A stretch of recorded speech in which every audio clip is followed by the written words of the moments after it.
Vrrr. There's V, double R, triple R, and another 4 R's. Vrr, big vrr, Priddy Ugly. For anybody who doesn't know, aka Ricardo Muloi, Ya Muloi. Yes, sir.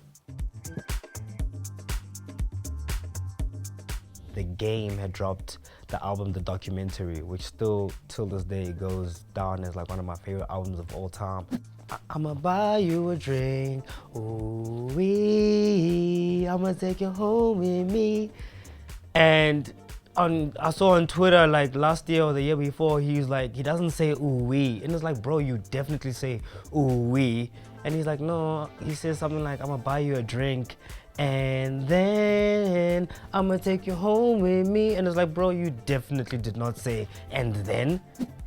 For me, album, man, I'm like an album guy, you know, because I think over the years, through playlistings and through online digital streaming platforms, like, we've lost the art of like actually appreciating why the artist put that particular song as track 1, why that one is track 7, and why that one is track 15. Because I'm very pedantic about my sequencing in my album, so it's like it's very important that certain tracks are like put there the way that they're put there. So I had a partner that I was with before my wife currently, but this is high school sweetheart, you know, we dated for 3 years, and she passed away. And there's a song by Lauryn Hill, it goes like something, you're just too good to be true, can't take my eyes off of you. And she loved that song, you know what I'm saying? And after she passed on, I remember one of the days I'd gone to like the grave sites to see her, and as I was leaving the graveyard, the song played on the radio. And then when I was leaving the cemetery that one day, and that song played, I just couldn't stop crying. And then I had to download it on my phone, and then every time I would play it, it would just make me just cry, you know, I just think about how much she loved it and how much like expression she had when she sang the song. And I love Lauryn Hill.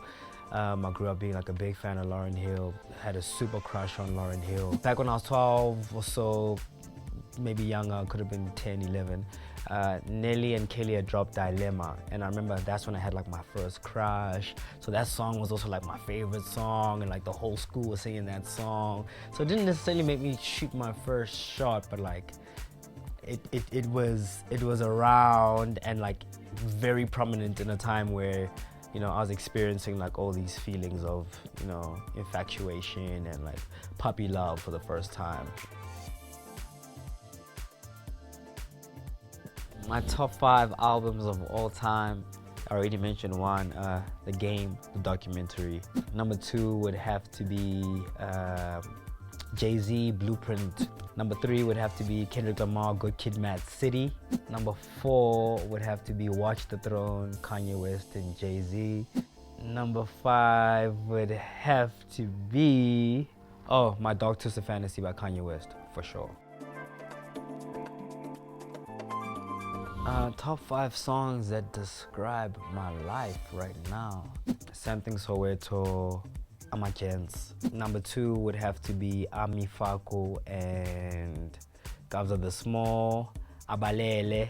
Number 3, I'll say Life is Good by Future and Drake. That's just because life is good, though. Number 4, just Butingifage, Izolo by Maporisa Tyler ICU. And I don't know if I mentioned 5, but if I haven't mentioned 5, I'll just say God's Plan, because my life right now is God engineering, and God definitely has a plan for me. So, and it's unfolding every day. So I'm excited about that.